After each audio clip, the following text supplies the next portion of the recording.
Seja bem-vindo ao canal Investidor Cético. Neste vídeo vamos fazer mais um vídeo de análise de ação e a nossa escolhida desta vez é a Arezzo ARZZ3.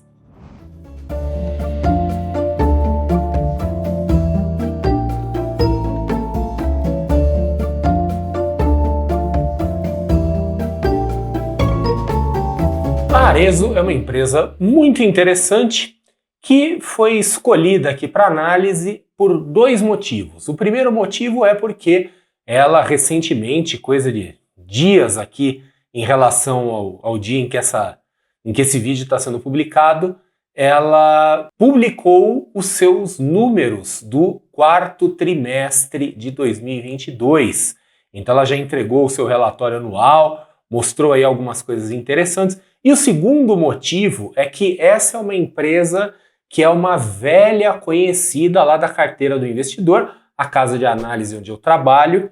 Neste exato momento, no momento que eu estou fazendo essa gravação, ela não está em nenhuma carteira nossa. Então, não há um call de compra, não há uma recomendação de compra aberta neste momento, mas já houve, ela já esteve em mais de uma carteira nossa, o que mostra que ela se enquadra em mais de um fator. Então, lembrando que lá na carteira do investidor a gente tem carteiras que são associadas a fatores de risco e a Arezzo já esteve aí em algumas delas. Então já é uma conhecida nossa aí de outros tempos e uma conhecida que deixa boas lembranças, tá? Então, quando a gente fala dela, a gente tem uma tendência de ver a coisa pelo prisma positivo. E o que faz dela também uma empresa interessante é o segmento dela, né? Então, nós estamos falando aí de uma empresa que está no segmento majoritariamente de calçados, de moda, que atua na manufatura, na distribuição, faz gestão de marcas, então tem várias marcas, tem rede de distribuição bem diversificada, com lojas próprias, com lojas franqueadas, com distribuição em lojas multimarcas, com e-commerce. Então tem um modelo de negócio que dentro daquele universo que a gente pode chamar de sapatos e outras coisas afins, acessórios, ela tem aí uma boa diversificação, tanto de marcas quanto de canais de distribuição, quanto de estilos, faixas de preço, etc. e tal, o que acaba dando uma certa resiliência para a própria empresa. E outra coisa que chama atenção, assim, o Brasil é um mercado pobre em setores no mercado de capitais.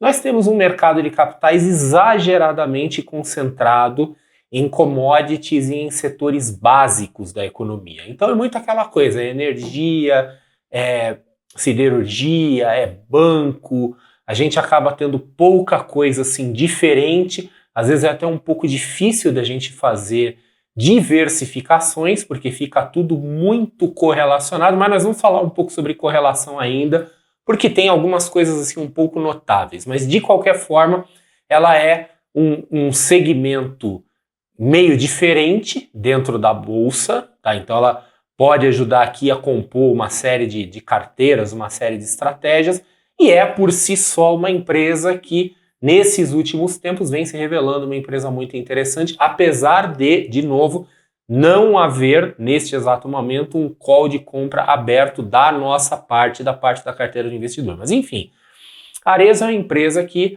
já é um pouquinho antiga, né? Foi criada em 1972 e abriu seu capital na bolsa em 2011. Então ela já é uma empresa que tem um histórico aí interessante, né? Quer dizer, já não é mais aí uma jovenzinha na bolsa, né? Quer dizer, já está mais ou menos madura, e ela teve aí resultados interessantes divulgados no quarto trimestre de 2022. Ela apresentou um crescimento aí mais ou menos da faixa dos 20% na sua receita, o que é notável, principalmente considerando as circunstâncias econômicas que a gente está vivendo nesse momento. Então hoje qualquer crescimento é algo a ser comemorado. Porém, as margens dela não cresceram na mesma proporção, quer dizer, mostra que a estrutura de custos começa a pesar um pouco, mas, de novo, a gente pode acreditar muito disso ao cenário, às circunstâncias, ao ambiente, não tanto à empresa, né? Que afinal de contas, Quem aí não está tendo que espremer margens por aí, né?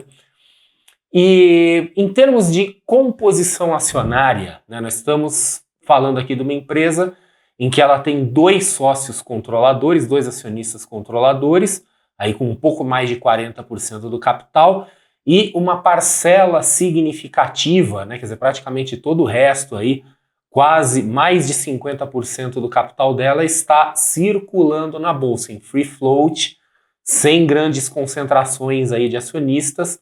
Então ela tem um cenário que também é bastante interessante porque ela tem dono, mas ao mesmo tempo ela tem um capital bastante pulverizado. Ela meio que junta as duas coisas, né? Quer dizer, tem ali 2 controladores presentes e o restante do capital bastante pulverizado. O lado ruim disso é que acaba dando aí um excesso de controle para os controladores, né? Porque eles não têm oposição ali. Todo o resto ali está diluído. Mas de qualquer forma, o fato dela ter um free float considerável já é algo que chama atenção também do ponto de vista positivo. Estamos falando de uma respeitável small cap, pelo menos para os padrões que a gente usa lá na carteira do investidor, ela é considerada uma small cap. Nós temos um critério até 10 bi. Por outros critérios, ela pode não ser considerada. Por exemplo, ela é um componente do índice Bovespa, que é o índice principal do Brasil. Alguém pode argumentar assim, se ela está no índice Bovespa, ela não pode ser small cap. Então, sempre lembrando que essa coisa de small cap, mid cap, large cap, muitas vezes quem está falando tem os seus próprios critérios. E falando um pouquinho aqui dos indicadores fundamentalistas dela. Em termos, os indicadores de valuation, né, então preço-lucro, EV, valor empresarial sobre EBITDA, preço sobre valor da ação, não são brilhantes, são bonzinhos, mas não é aquela nota 10 com estrelinha dourada assim, né? Então um PL de 17,47%, principalmente considerando as circunstâncias atuais do mercado brasileiro, a gente pode dizer até que está começando a ficar um pouco caro, né? O mesmo vale para outros indicadores, tá? Então o EV/EBITDA ainda um pouco mais baixo, mas ainda acima de 10, tá? Então a gente vê assim, ela não é exatamente aquela empresa baratinha. Em termos de retorno, ela tem um bom retorno, mas também não é a nota 10 com estrelinha, que seria acima de 20. Então, 15,90% de retorno sobre o patrimônio líquido, né, return on equity, é respeitável, mas é um belo de um 8,5, vamos dizer assim. Com relação a dividendos, aqui ela é um pouco fraquinha. Estamos falando de uma empresa lucrativa, porém uma empresa que distribui poucos dividendos, mas, por outro lado, é uma empresa que vem apresentando um crescimento significativo nos últimos anos e, para uma empresa com potencial de crescimento, é justificável, é aceitável e é até esperado que não se faça uma grande distribuição de dividendos. Então, aqueles que estão buscando uma estratégia de geração de renda provavelmente não vão ser muito felizes aqui, mas aqueles que estão buscando um crescimento patrimonial provavelmente vão estar em boa companhia. E quando falamos em endividamento de curto prazo, longo prazo, as coisas ficam bem melhores aqui. Estamos falando de uma empresa com endividamento bastante baixo, baixa alavancagem, né? A dívida bruta sobre patrimônio líquido aqui é ao redor de 15%, e uma liquidez corrente de 1,5, que é muito boa. Também não é brilhante essa liquidez corrente, não é o 10 com estrelinha, mas ainda assim é muito boa. E de forma geral, a gente pode dizer que nos indicadores fundamentalistas ela é uma empresa equilibrada. Ela não é excepcional neste momento, mas ela é equilibrada e equilibrada positivamente falando. Do ponto de vista gráfico, né, fazendo aqui uma análise técnica, o gráfico diário dela mostra uma grande área de congestão, então uma congestão inclusive bastante ampla e uma congestão operável. Então nós estamos falando de uma grande amplitude aqui de um canal horizontal. Então para quem está pensando em fazer um trade de curto prazo, aqui um swing trade, por exemplo, neste exato momento, esse gráfico é o gráfico do dia da gravação. Aliás, eu esqueci de falar no começo do vídeo, né? Mas este vídeo está sendo gravado no dia 14 de março, né? Normalmente, quando eu faço análise, eu digo ali a data, né, para já situar, etc. Eu acabei me esquecendo aqui, então, ó, 14 de março. Então, no dia 14 de março, fechamento de 14 de março, essa é a configuração gráfica em que a gente pode dizer assim, para quem está pensando num swing trade, né, uma operação de curto prazo aí com expectativa de durar alguns dias, tá uma configuração bastante interessante porque ela está no fundo de um canal amplo, de uma região de congestão. E se a gente ampliar esse gráfico e colocar ele numa periodicidade semanal, o que a gente vê é uma tendência de alta de longo prazo muito bem configurada, muito bem desenhada, mas que, porém, neste momento está de lado. Tá? Então é uma área de congestão, uma área de lateralização que seguiu um movimento de alta bastante pronunciado. Então, para quem está com uma perspectiva mais de longo prazo, não há motivos, não há evidências nesse momento de uma mudança de tendência. A gente pode dizer aí que a tendência continua sendo de alta, ainda que com alguma hesitação. E para quem está com uma perspectiva mais de curto prazo, né, e quer fazer aí um swing trade, aí ela está bastante interessante. E agora que a gente viu a análise técnica, como já é até meio uma tradição aqui no canal Investidor Cético, vamos falar um pouco das correlações. O que a gente pode fazer aqui para construir carteiras com ela, e aqui a gente vai ver algumas coisas interessantes. Então na tela, a nossa já tradicional matriz de correlação, a Arezzo já fica fácil de encontrar aqui, porque ela está logo no comecinho.